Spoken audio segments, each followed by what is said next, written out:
Hi everybody, it's Lisa with Junk Journal Gems. I'm starting the video today by answering another question. Yes, the camera is jiggly for a little bit. This is going to be a challenge. I'm going to answer another question from a viewer. This question was from Pamela, and she asked how to use vintage embroidered linens in journal making. So I pulled a number of different things, not just embroidered linens, but I also pulled, pardon me, some doilies, and I pulled hankies as well, just to give a more broad brush stroke of an answer for you. So I pulled out my basket of linens here, and this basket is basically dresser scarves, tablecloths, and things like that. So this one on top I pulled in particular. It's obviously an embroidered linen. Sorry. And with this one, I'm going to turn the camera here for you so you can see. It's got some stains on it.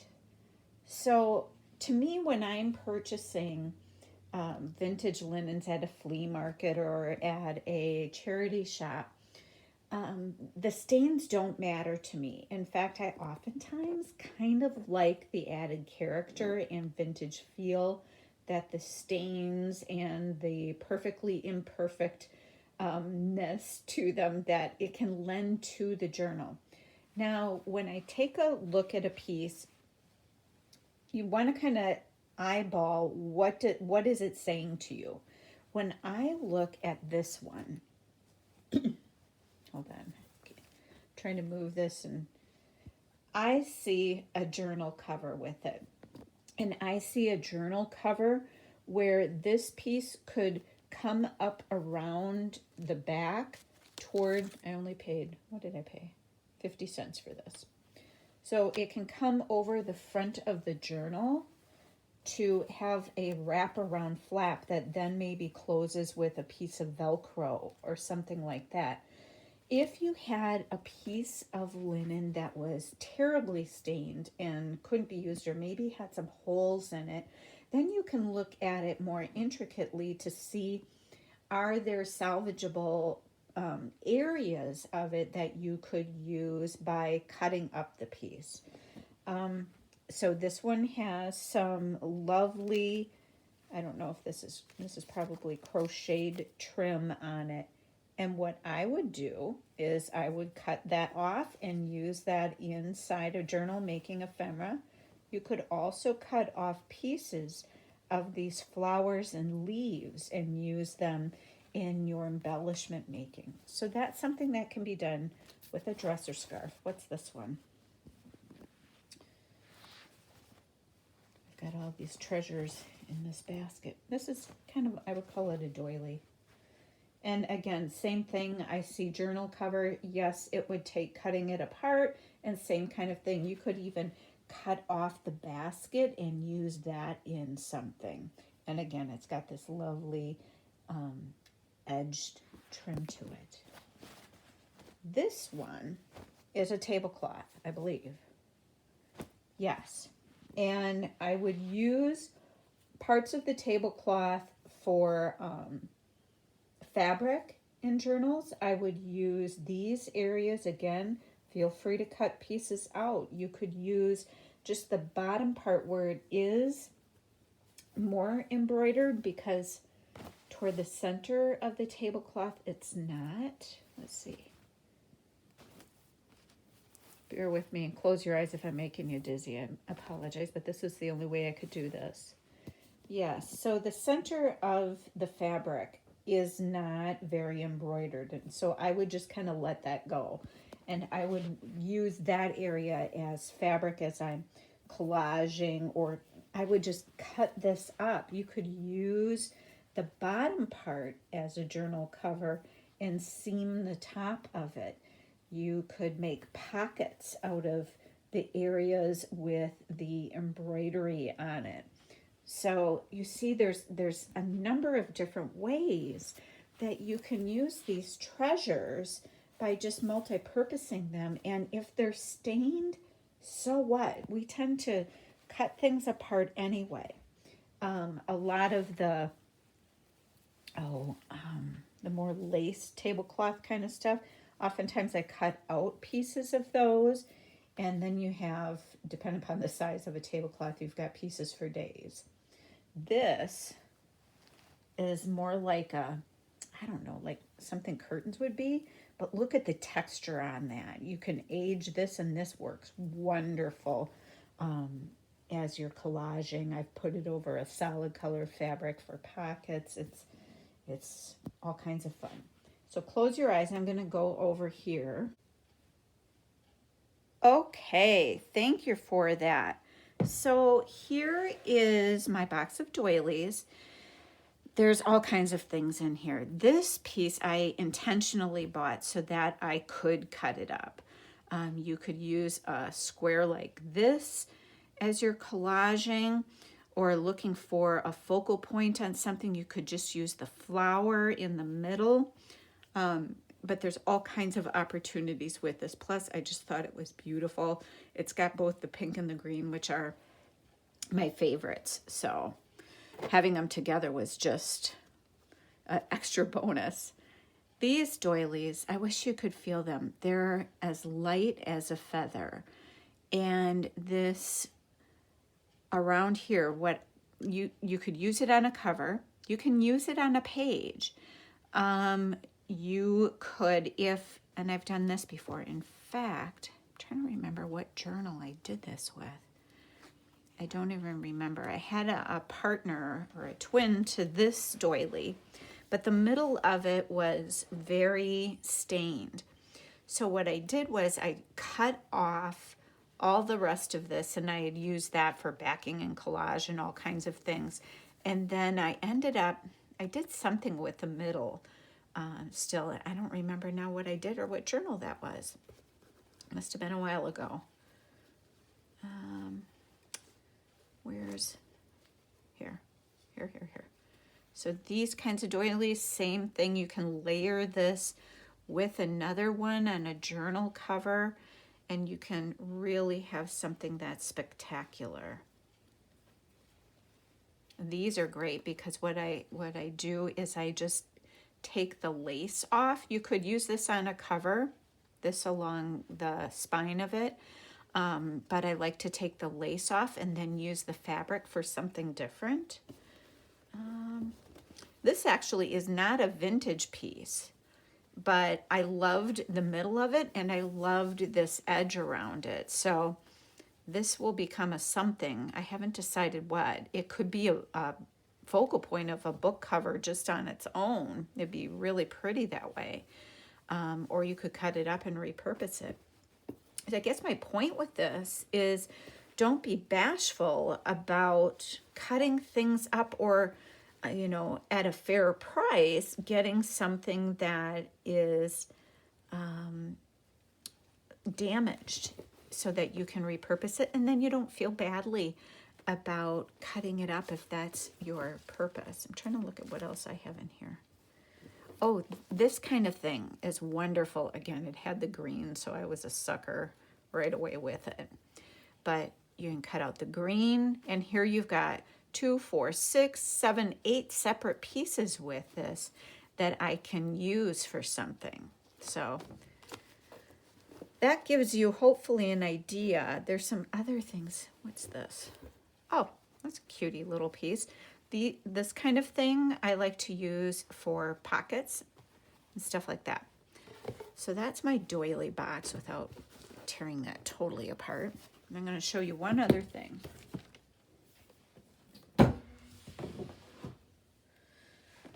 And here is my hanky box. If I can get it open. So in here, there are these. There's 2 whole sets of them. And these make wonderful pockets. But what else do I have in here? All kinds of lovelies. Oh, some of these look at that. How well can you see it? Oh, I'm way over. Here you go. Here's my hanky box. Here's this hanky. But it is so pretty. Would make a very lovely, delicate overlay because, yeah, you can see my fingers through this. So it would make a wonderful overlay over a solid piece of fabric. This one has my favorite pinks and greens. So this one I may never repurpose just because I love it so much. But look, it's got a stain. I don't care. I still love it. But you could use the crochet on here if somebody else had this and didn't love it as much as I do. They could use the edging of this. The hanky fabric dyes, coffee dyes and tea dyes wonderfully. So that's wonderful fabric that you have right there. Look at the sweet hanky. Again, I just love using these for pockets. This is another thin one. You could make tags with them and use the hanky portion on the front of the tag.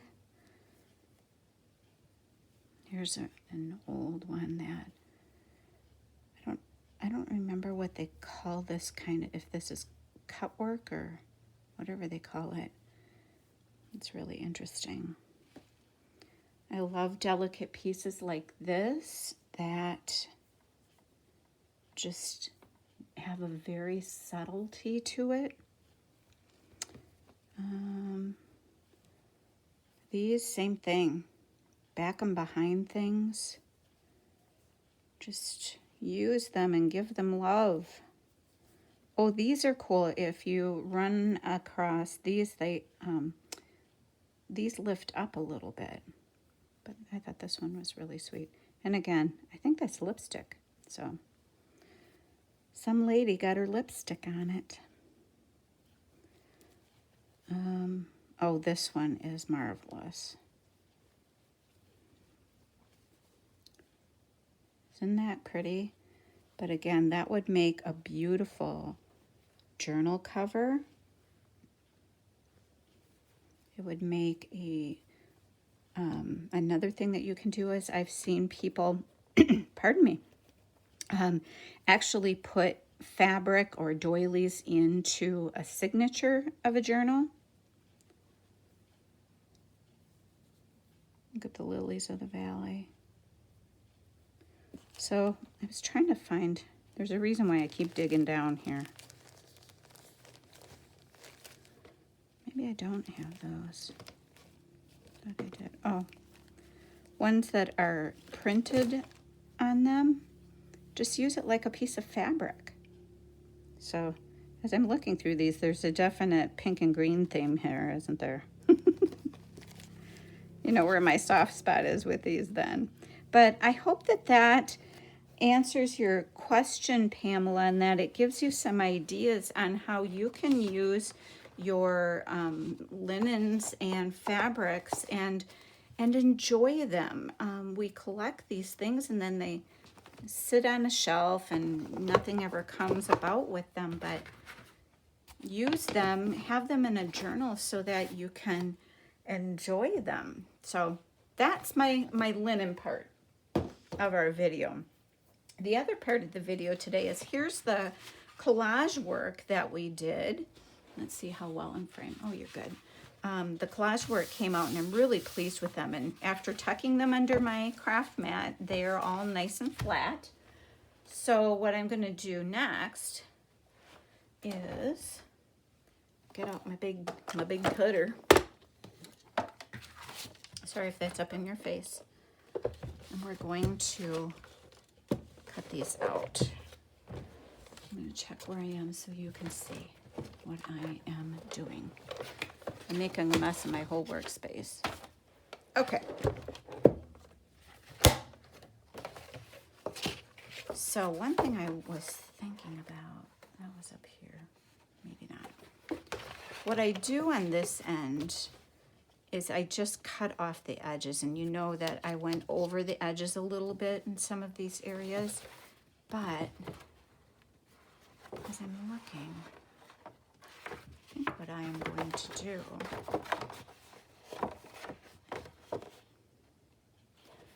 is I'm gonna cut this down the middle where the seam of the file folder is first. That was a lot easier than cutting through all the pages in a signature the other day, wasn't it? Oh, that was super hard. Actually, I'm gonna clean up the edge first because on a file you've got this curved edge. I went over here, but I want to square it up. So everything is clean. And then I'm gonna square that up a little.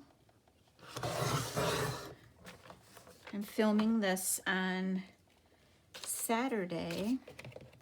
Hope you're having a good weekend. I spent the day with our youngest son doing our back to college shopping, and whew, it was a project, but we got it done. We just have a few things that we need to order online, but otherwise we did good.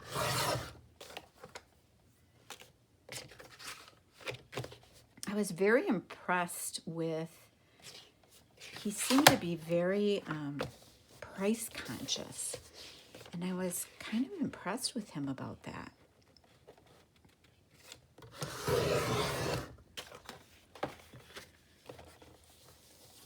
He isn't always. But I think as he gets older, he's really valuing the value of $1. All right, so some of these I want to be journaling cards, and some of them tags. And as I'm eyeballing this one, whoops, oh, takes a little coordination apparently. There, I want this one to be a journaling card, and then we can round the edges. And then this one can be more of a tag, I think. Or, no, it can be a smaller journaling card. And these, I think I see a bigger tag.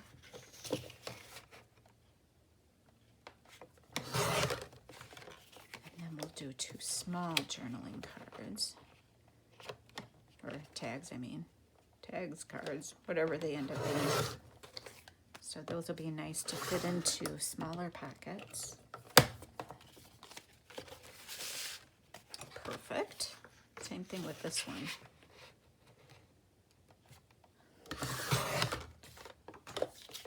Then what we don't use in these journals will be nice to just have on hand. And we'll embellish them further and put focal points on them, all that kind of funness. All right, I think what I will do here, same thing, I need to, ouch, take off that edge. Do it on this side.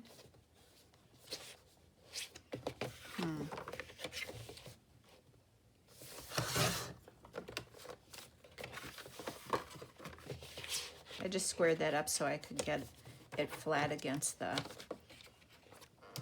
edge here and get a clean cut when I do this. As the edge had to come off anyway. And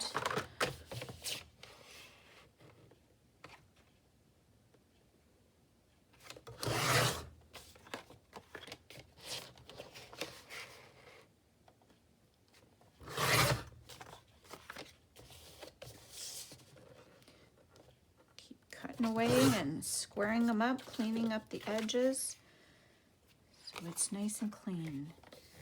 Maybe I'll do some longer tags with this one.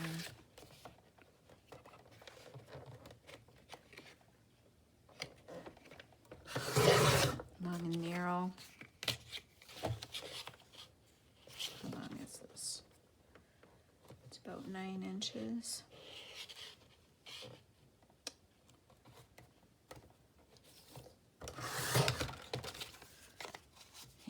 Sometimes those are fun to tuck into little areas. But see how they look then? Got a nice background. You're well on your way already. Let's see.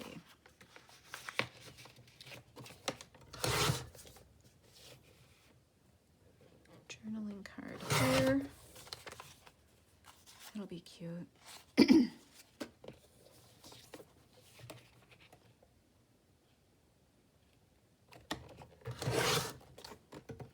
But that's how I do it. Some people try to cut everything evenly. I don't. I like to have a variety of different sizes.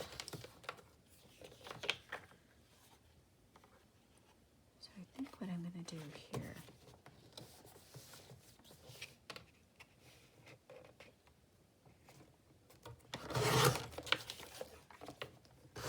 and sometimes it's the pattern that is on the paper that gives me the idea of what I'd like to do with it.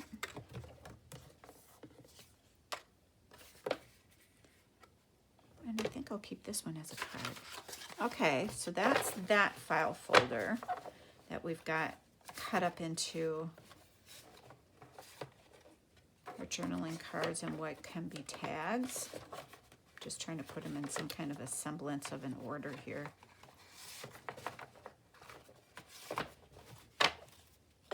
Whoops, left those little guys behind. And here's our other one then. And again, I'll cut it down. I cut it down the middle because I don't like the, to leave the bump in the middle of something. Like in the middle of a tag. I just don't like it.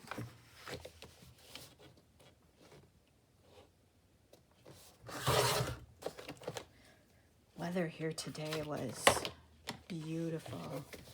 I had a hair appointment first thing this morning, and a gal came in with her hair all done up for a wedding. She had to come and pick up something, but it just would have been the perfect day for a wedding.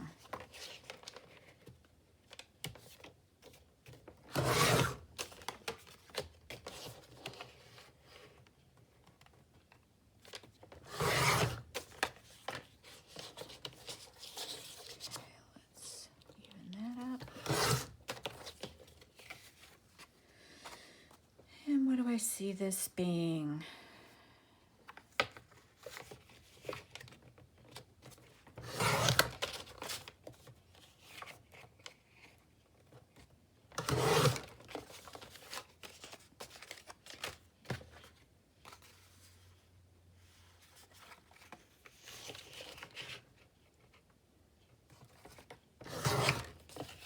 I have to laugh when I shop with my son. He's so like his dad. They each make such a project out of picking out shoes. I was good. I was patient. But, oh my gosh. Like, let's pick out a pair already. They're shoes. Oh. Okay. But see already, and I've got one more to go, we've got quite a hunk of cards and tags here, and all I did was 2 file folders. That's it. And you get a lot.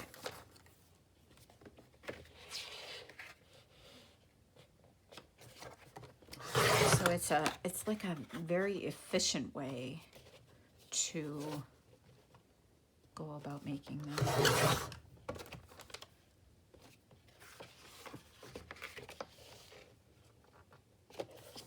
Look, forgot about the little dip on the end.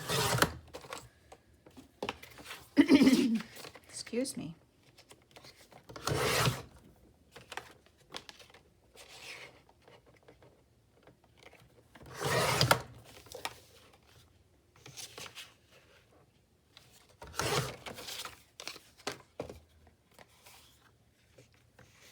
And do a couple tiny tags.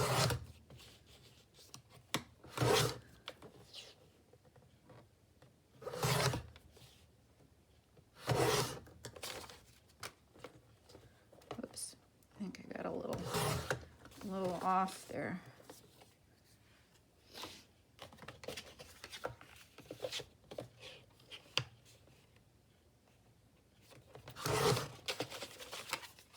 That turned out cool.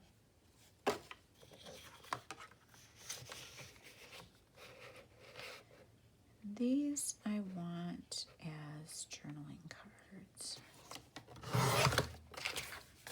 All right, so it was as easy as that. We got to chat while we were collaging, and then we ended up with all these wonderful pieces that we can use as tags and journaling cards and little things for tuck spots that we'll put focal points on as we continue working through the journal. So Pamela, I hope the answer to the question was helpful.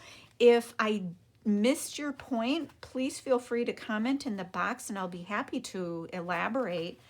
And next time when we come back, then we'll be making some more pieces for the Jane Austen journals.